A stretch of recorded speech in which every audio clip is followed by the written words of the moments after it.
So I was just sitting there, and I was supposed to bring the charge, just before King's Rhythm and the Word. And I was just searching my heart as to what God would have me, talk about. And,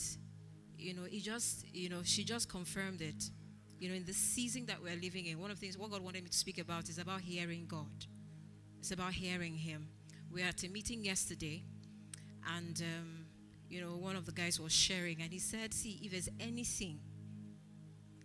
anything you must have and you must not lose, it's your ability to hear God and your ability to be led, and your surrender to be led by the Spirit of God.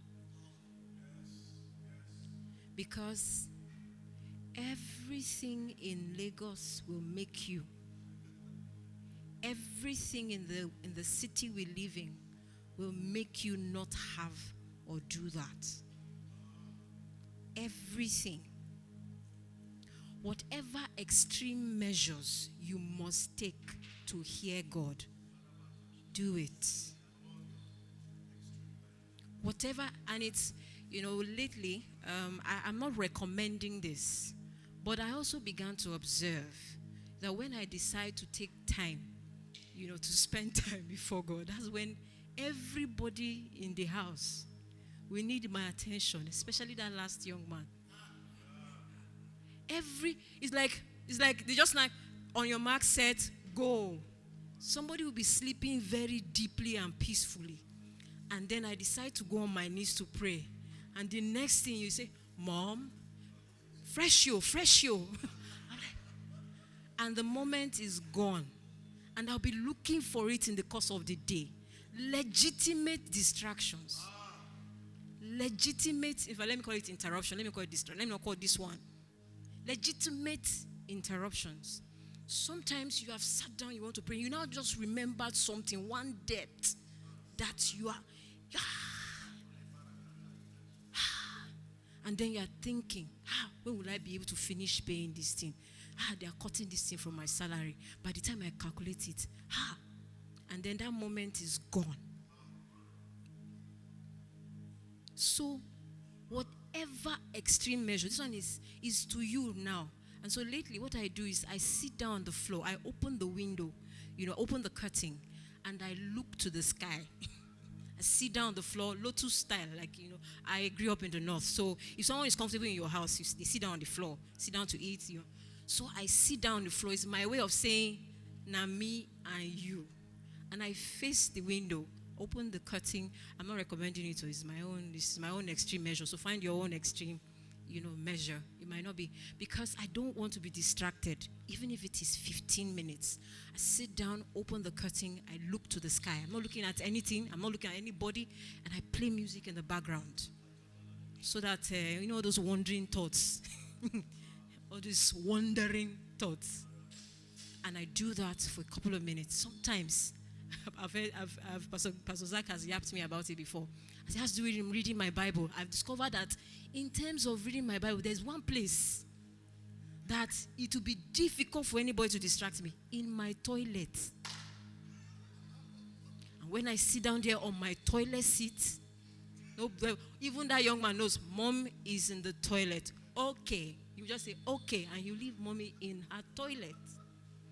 And I'll read my Bible and meditate, because that's the important part. And meditate. So sometimes I lie on my back, put my leg up, so that I don't sleep off. In the mornings, so that I lie on my back, put my leg up. My Bible is like this, so that when I doze off, I will quickly wake up. Find extreme measures unique to you, because you have to hear God.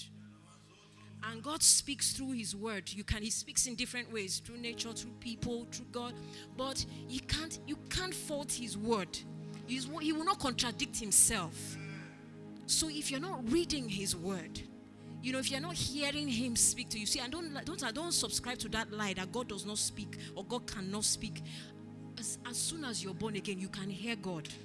If you can hear Satan, because we hear him every time. We are always hearing him. He's always saying something to us. He's always messing up with our minds. So he's got that wicked that he will not want us to hear him.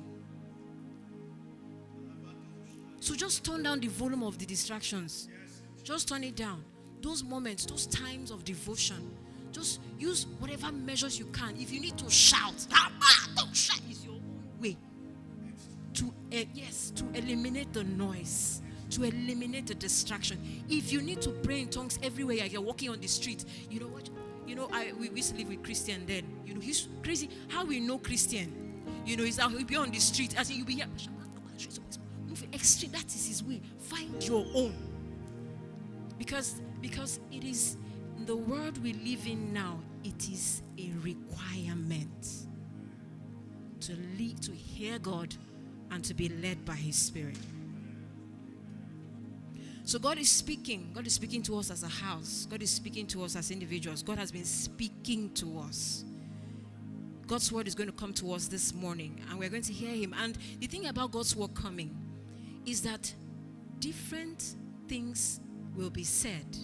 In fact, the same things will be said to all of us. Yes, but we don't hear the same things. Because God, even when Pastor Gideon is speaking, He's going to say something unique and personal to you. That's why sometimes you say, Pastor Gideon preached powerfully in that service. He has always been preaching powerfully. He has been preaching powerfully. Just that particular word, God finally got through to you. So as God's word comes this morning, I want us to keep our hearts open and get ready this week to hear God. Get ready to surrender. Say, Lord, as I go do.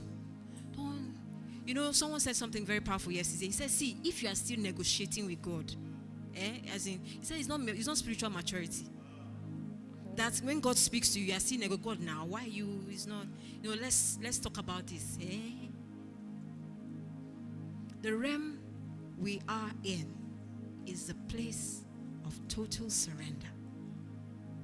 Where as He's saying it, your brain is saying, Lord, how? But your spirit is saying, with your grace, I can.